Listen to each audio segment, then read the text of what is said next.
Welcome to Sitcom Showdown, a podcast that reviews classic sitcom episodes and inducts them into our very own Hall of Fame.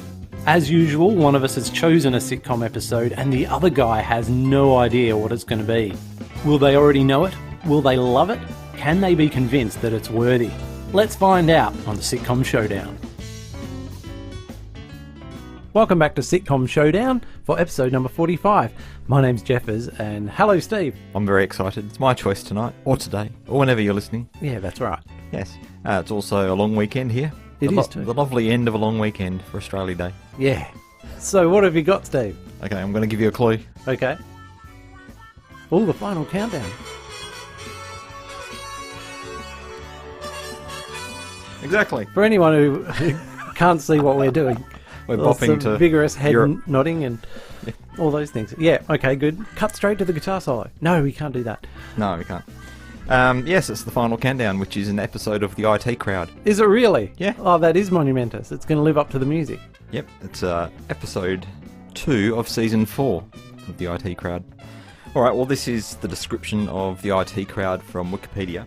Set in the offices of the fictional Renham Industries, the show revolves around the 3 staff members of its IT department.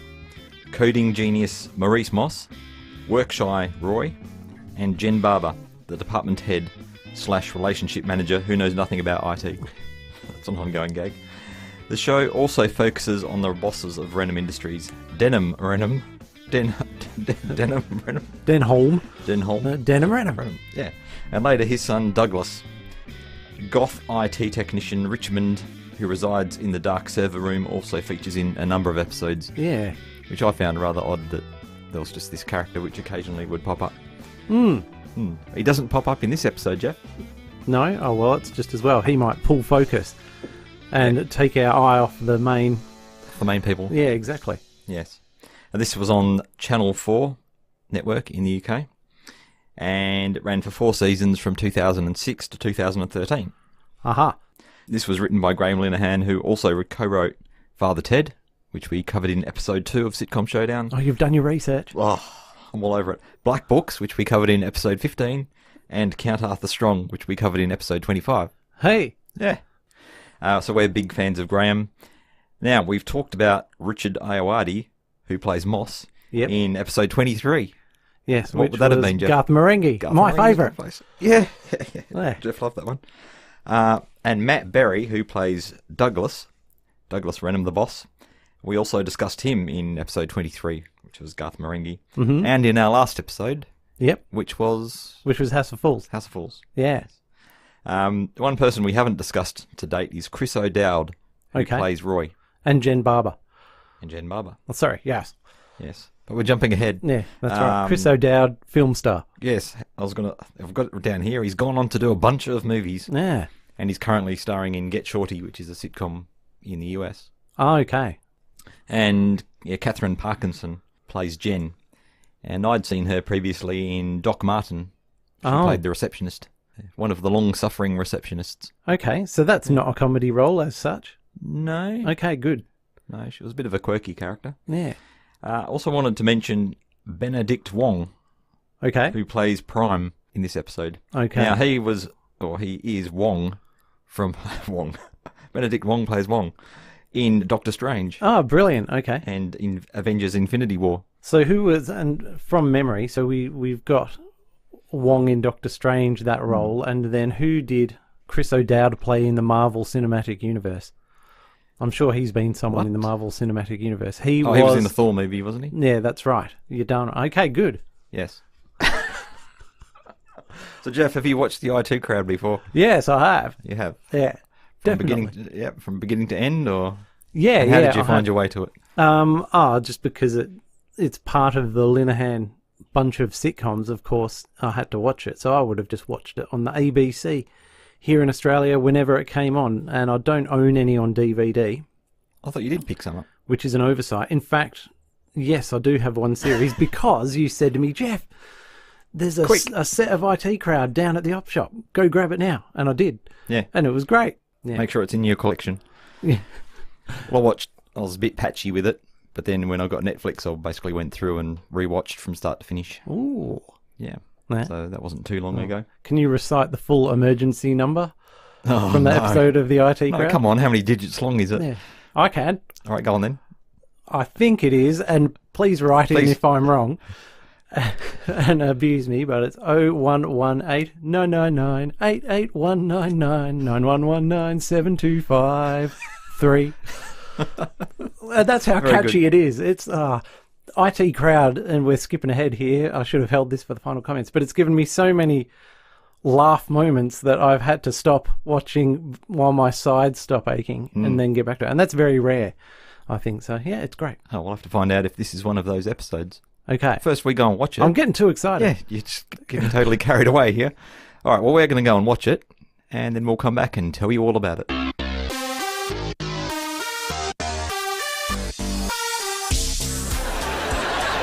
My mum always says you should never open the door. What do you mean?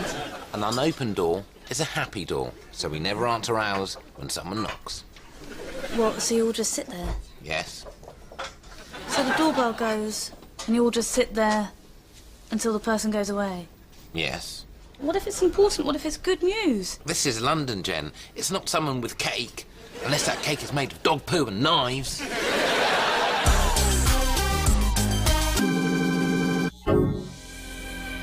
Okay, we've just finished watching IT Crowd, and I'll hand it over to you, Steve, for the synopsis. All right. Well, we open with Moss running very excitedly to the office. He's got some news he wants to share with the others. He's very excited, and he announces that he's been accepted. But he doesn't say what. Accepted to what? But we cut to Moss on the set of Countdown, not the famous Australian music show, which was presented by Molly Meldrum. No.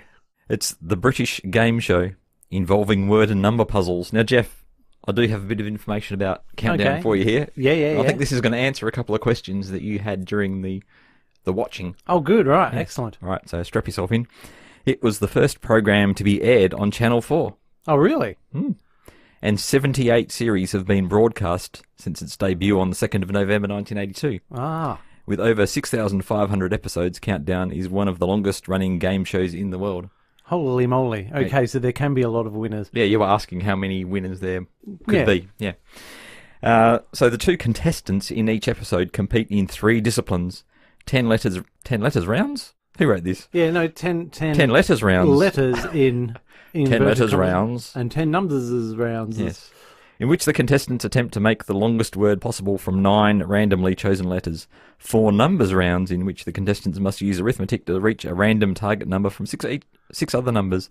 And the conundrum, a buzzer round in which the contestants compete to solve a 9-letter anagram. Okay, Okay. And then I'll just continue on with the last bit because this is going to explain right. some important stuff.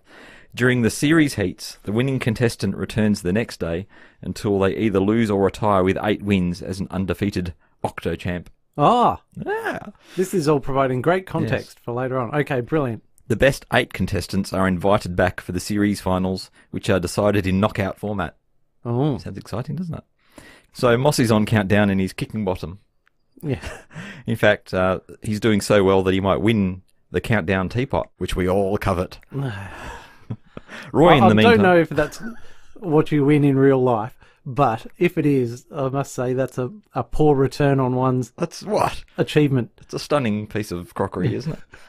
It's got a clock. It's blue. I'm sure they And it's got prefer a a clock new in car. the front of it. Yeah, it is a nice teapot. Meanwhile, Roy is arriving at his new house, or new apartment, and he's so happy. He goes to the toilet and he's enjoying a nice quiet poo. Well, he is until he notices someone looking at him through the window. He tells the guy to go away, and the guy outside mumbles and starts washing the window. And next we find them in a conversation in Roy's hallway, and Roy still can't understand a single word this bloke is saying. Now, I couldn't... Is it just because he's a mumbler, or it's because he's got an accent that's... I think he's thick, got. or what's He's going on here? mumbling. No, he's got an accent. I think it could be a heavy Irish accent as well. And Oh, he's speaking. Surely Roy would be able to hear a... because we made out a couple of words he said, but it's only because you are told that it's hard to understand what he's saying. So you put all this effort in trying to understand what he's saying, and then you can make out a few words. But if you weren't putting in that effort, it'd all just fly by. Yeah. No, In any case, Roy's so... befuddled. so befuddled and just wanting to get this guy out the door, he pretty much agrees to whatever it is the guy is saying. But of course, he doesn't have a clue what he is saying. So the guy goes out, and before Roy knows what's happening, he brings in his bike with all his window cleaning bollocks. Yeah. And takes off. There's a huge ladder strapped to the side of this bike. Yeah. Takes up the whole hallway. So Roy is relating all this to Jen and Moss the next day. And Moss explains how an unopened door is a happy door. Yep. More about that later. Jen leaves for a heads of department meeting, which happens every Monday and Friday. But she's got to go to this one because she skipped too many, Jeff. Right. So she arrives upstairs outside the door to the meeting room and finds the door is closed. She knocks, and Douglas pops his head around the door and asks what she wants, and basically fobs her off. Meanwhile, you can hear there's giggling and some kind of hubbub going on behind the door. So she returns downstairs, somewhat flummoxed and expressing mild outrage about the situation. Back at the Countdown studio, Moss is in, I guess, what they would call the blue room before recording. Well done. And this dude called Prime, who's dressed in a black jumpsuit, appears in the doorway, and this huge coat. Yeah. And the dark sunglasses. Think Morpheus from The Matrix if he was Asian. Yeah. Instead of Lawrence Fishburne. And so Prime gives Moss a card inviting him to something mysterious called 8+. And then shuffles sideways out the door. Roy is walking down the street, and he bumps into a college classmate called Alistair, who's got some stone cold hottie on his arm. Yep. And he finds out that Alistair is now the head writer of Shotgun Games, and seems to have done quite well for himself. Yeah, games which Roy really enjoys, and so he's in awe of this guy's stellar rise to in IT circles or programming circles or whatever it is. Yeah. But he doesn't ask Roy. No. What he's doing? No. In fact, he seems keen to cut the conversation off as quickly as possible. Yeah. So that conversation ends. It was very awkward. Long pauses. Yes. Moss, following the directions card to 8+, so presumably he's taken the red pill, he's entered a nondescript building and finds himself in a corridor where there's an attractive blonde lady standing in front of what appears to be a fire exit. By the way, there's lots of attractive blonde ladies in this episode. I'm just going to keep repeating myself about that. But it is what it is. He thinks he must be in the wrong place because of this, but she addresses him by name, and she assures him that he is in the right place and opens the door, revealing a swanky private members club. Yeah. Which is full of nerds and hot women, basically. The Countdown groupies. Yeah, the Countdown groupies. Who can't bear to be away from people who have won Countdown. Yeah. Oh. Yeah, we've all heard of them. It's not quite up to the standard of the shoe groupies. That Al Bundy had to fend off in Married with Children. Yeah. Well, maybe that's another episode in itself as well. We'll come back to that. Yeah. So Prime notices that Moss has arrived, and he greets him, explaining that 8+ is a club for ex-Countdown champions who made it through 8 episodes, which we know all about now. Yeah. Meanwhile, back at the office, Roy is on the phone trying to get rid of this window cleaning bric-a-brac, and Jen is expressing growing outrage about being excluded from the Monday-Friday meeting. But neither of them really gives a hoot about each other's problem. No way. They're so involved in their own dilemma. Roy comes home, but he's not happy at arriving home anymore because he's got this bike cluttering up his new place. It's a constant reminder. Yes. And we don't hear, but he must decide to return the bike somehow, because we see him riding. Well, first he tries to get on the bike, which is a bit of an effort. Yeah. If you can imagine a bike with a massive ladder strapped to it. And it had training wheels on it. Yeah. Oh, he looks a right tool. Anyway, so we see him riding down the street to return it or whatever he's doing, and Alistair happens to be walking down the street in the opposite direction, sees him riding this bike, and Roy realises that Alistair must think he's a window cleaner. Oh, and he can't have that. We can't have that. So he turns around rather clumsily, starts ringing his bell and basically chasing Alistair down the street very slowly, shouting, "I'm not a window cleaner! I'm not a window cleaner!" Exactly. As he's getting into Alistair's getting into a nice cab. He's trying to make his... driving away. Make his escape as quickly as possible. So right now we've got all three plot lines in play. We've got Moss at the 8 Plus Club, Roy dealing with Alistair's Bad impression of him. and Jen trying to get into this meeting. Speaking of which, Jen has gone undercover outside the meeting. Taking up a reckless suggestion by Moss. Oh, no, we haven't got there yet. Okay, right. Because she's just discovered that people are wearing dressing gowns on their way in. Oh, okay. Very strange. And in a conversation with the guys following that, Moss mentions to her that the room has been soundproofed. Oh. Even stranger. And he makes the brilliant suggestion to put on a dressing gown and try to sneak in. Yeah. Hang around outside. And she goes, no, I've got my dignity. Whoa, hang on. that could actually work. That is a good idea, yeah. It's lunchtime and Moss takes Roy to 8 Plus. And Roy's a bit befuddled, but they walk in together. And there's this like rap music going on, and it goes into slow-mo, and it's a really cool entry. Moss is wearing a red beret, and he's acting all nonchalant about this as he orders a milk and knocks back a gorgeous countdown grippy. Yeah. As the barman is getting Moss's milk, -1 arrives to cause trouble.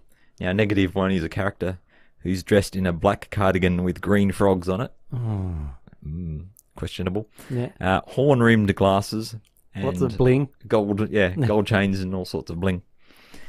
And he uses He's some trying pretty to do gangster street talk. Yeah. Rubbish. I don't know if we can insert a bit of that to give people a taste, Jeff. Maybe our new champion would like to test his skills out on the street. He's challenging you to a game of street countdown. You cannot accept. It's too dangerous. Well, what do you say? Or is you worried you was going to show yourself up? Anyway, -1 has got a bee in his bonnet because he used to be the best speller on the scene. Yeah, on the scene, that's right. But he's lost that title to Moss, a.k.a. Word. That's his new nickname. That's his new nickname. So he was arriving feeling a bit discombobulated about this, but now he can't keep a straight face through this exchange. He's just loving it. But he heads off to the toilet, and while he's gone, -1... -1? -1. -1. -1. Oh no, I'll get into trouble. -1's a longer word. Yeah, exactly. He challenges Moss to a bout of street... Yeah, I don't know what you call it. A bout, around? Yes. I don't know. Anyway, it's street countdown. Just some street countdown. Yes, it's a bit of a worry. Moss discovers that this is the same as normal countdown, except it's played on the street. So it doesn't sound very dangerous. It doesn't. It can be a bit cold out. He says, don't worry, I always wear thermals. In that case, you're probably fine. Yeah. So Moss accepts the challenge. It's not strictly the same as normal countdown, though, is it? As we'll find out. No. Okay. Everyone runs out of the bar and into an underground car park where they're going to be holding this massive throwdown, except Roy, who comes out of the loo to find an empty bar. Everyone's deserted now. Everyone's gone. He goes out onto the roof to see if there's anyone there, but gets himself locked out. The door shuts behind him. Clank, clunk, click. I love his reaction as he realises what's just happened. But it's very handy because a window cleaner happens to be working on the building, on that face of the building, and takes him down. Obviously comes up, picks Roy up, takes him down, and what do you know? He sees Alistair on the street below and starts shouting to him, Alistair, I'm not a window cleaner, I'm not a window cleaner, as he's descending slowly in a window cleaner's bucket. I don't know. Bucket? Yeah. Bucket. Let's call it a bucket. Surely it's got a better name words. Anyway. Muscle. You know what we mean. Yes. He says he thinks I'm a bloody window cleaner. And that's what he says to the window cleaner. So it's a very awkward next couple of minutes. As very slowly being lowered to the ground. Getting a severely disapproving look from the window cleaner. Yes, it's surprising he didn't throw Roy out. Or at least punch him in the face. Exactly. Talking about extreme tension and potential violence. Back at the battle, Roy returns just in time to see Moss triumph with his use of the word over-numerousness. Yeah. It is a word, and it does make sense. 18 letters instead of the usual 9. Yes, 18 letters is the most that anyone's ever Done on Street Countdown. done on Street Countdown. It's momentous. He must be the one. Back at the office, Jen sneaks into the meeting room wearing her disguise of the dressing gown. But she's behind two other ladies going in there in their dressing gowns. But she's just thrown this dressing gown over her normal work clothes, right? Which is going to be great, except everyone drops their robes and she discovers that they're wearing workout clothes. Yep. Underneath. And Douglas expresses some surprise to see Jen and says, "Oh, you're not really dressed for it." And she says, "Oh, I wanted to wear normal clothes so I could work up a real sweat." Yeah, which I thought was a genius line. Yeah, that was a brilliant bit of improvisation. Yeah, exactly. So Douglas, she regrets it, though. Yeah, she's going to regret not only the choice of clothes, but ever going near this meeting room. Yes, so Douglas says, "Let's take it to the max." And then he leads them in a workout, which is reminiscent of the video clip for Pridz's Call on Me. Do you know what I'm talking about? No, I don't. No. Except in this case, instead of the gorgeous blonde doing the seductive moves, that's been replaced by Matt Berry in a pair of very short shorts and a tank top. It's what can you say? What can you say? Back at the office, He was doing it well, though. he was Yeah. yep, he did. Totally straight-faced. He did it very well. Yeah. They must have been cacking themselves when they were filming that. And back at the office, Moss is pouring a cup of tea from the coveted Countdown teapot. Okay. So that tells us that he did indeed become a champion. Jen arrives, soaked in sweat from the workout, and does a face plant onto the couch. Yep. And Roy has finally tracked Alistair's phone number down, which was a bit of a challenge because he wasn't on Any social media. FaceFriend or Chitter. Chitter? No. Yes. And he tells him, "I'm not a window cleaner, I'm in IT." And Alistair on the other end is asking him, "What do you work with, Max?" And Roy says, "No, I'm really just working with Windows." And then the phone goes and the screen goes click, black. And the screen goes black. Hello? Hello? Alistair. That's Poor the end of old the Roy. episode. Yeah, you can never do justice to it in the synopsis like that, can you? Right. Can't do justice to Matt Berry doing a workout in Pink shorts. In pink shorts. Or if they weren't pink, the top was pink. And probably wristbands and all those Headbands, things. yes. I didn't pay too much attention. Any thoughts before we No, you can launch into it. launch into some comments? Yeah. I like the way that Moss getting on to Countdown and competing in it, which would normally be an episode in its own right on most shows, almost gets glossed over in order to get to the main point, which is The street eight countdown. plus. Oh, and, 8+, right. And the street countdown. And that kind of inverts your expectations because you find this cool happening club which is full of nerds and Moss is the king of it, which Yeah. seems He's in the VIP. Yeah, he's the VIP. But they Seems completely implausible. They did give you that, and that really was fantastic when they showed you that one bit of him competing on Countdown.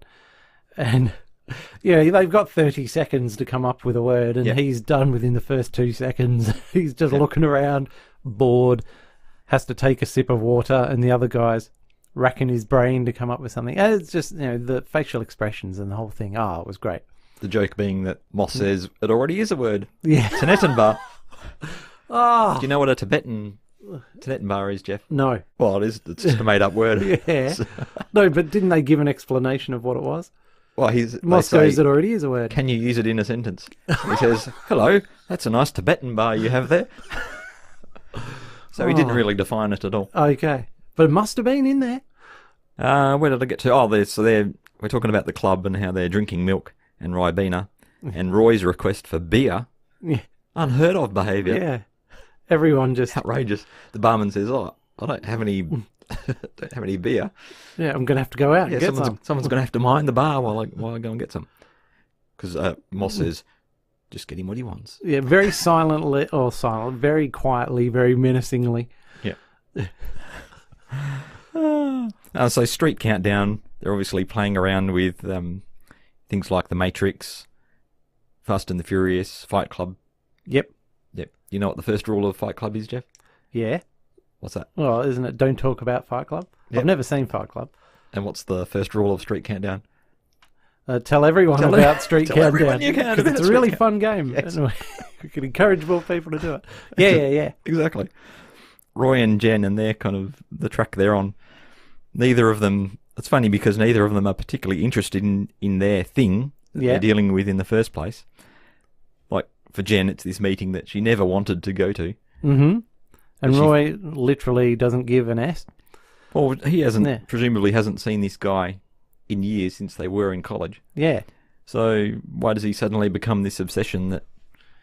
Anyway, Wow. both of them become Human obsessed. nature. Yeah, they do. They've got to resolve these things, which leads them into trouble. Yep. They don't want to be excluded or shamed. Yes, it's interesting because they're dealing with like exclusion, and shame, and Moss has been kind very of good. wandered by accident into Inclusion.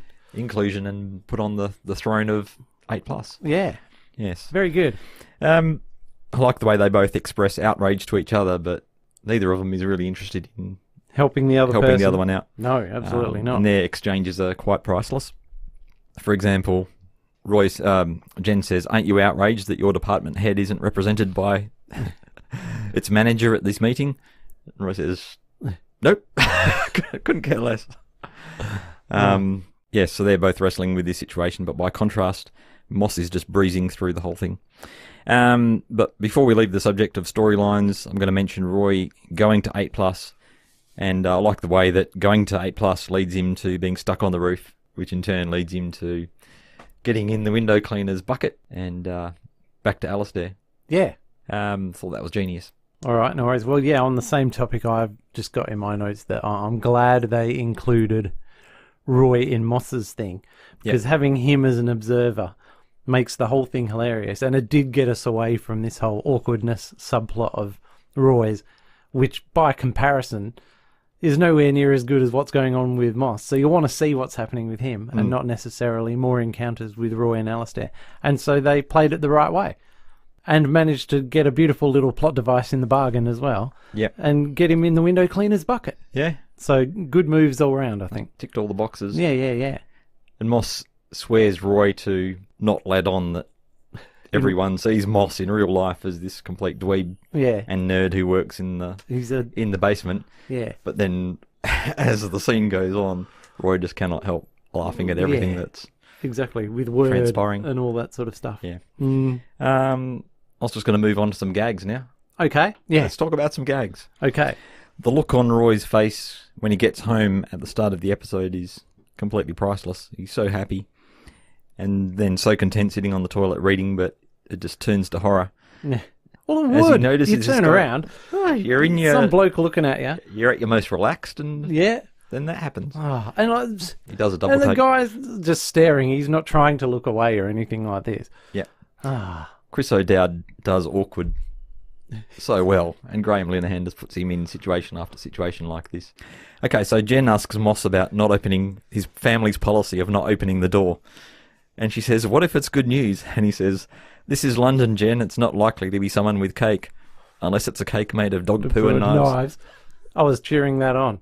I like see. Moss's policy of never opening the door to anyone. Yeah, you favour that? So next time we're recording, I'll pop a microphone out the window for you. Yeah. Yeah. Oh. No, I thought it was great. It's a classic quote, isn't it? An unopened door is a happy door. Yes. Yeah. There's the verbal confrontation between -1 and Moss. I've got to get that right now. -1 Yep. and Moss. And Moss says, "I came here to drink milk and kick ass, and I've just finished my milk." Ah. Obviously inspired by B.A. Baracus, Jeff. Yeah, exactly. You know what I'm talking about. I do know what you're talking about.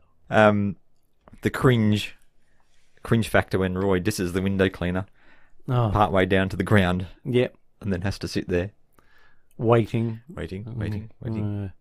The Matt Berry workout is obviously a highlight. Yep. We're cutting between Douglas doing the moves and Jen Reacting. reacting, and each time he does a different move, and they get kind of progressively worse throughout the routine. More saucy hip thrusts. She looks like she's just about to dry heave, Yeah. and you can see her thinking to herself, why did I have to try and get into this? What was I thinking? Ah, well, look, I'm going to interrupt you there. Yes. Because I think so we've got all the Roy stuff with the embarrassment, and then we've got Jen, which I'm calling the mystery subplot, and then you've got the usual Graham Linehan absurdities with Moss.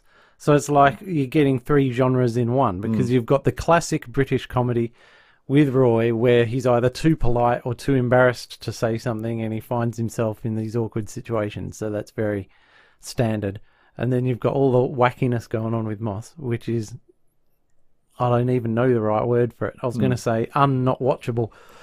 I feel like in the later seasons they did trend more and more towards that kind of thing. Yeah. And then, Yes, you're right. and with Jen, you've got a mystery going on. Yeah. So a detective story It's a of bit sorts. of everything. Yeah, exactly. Something for everyone.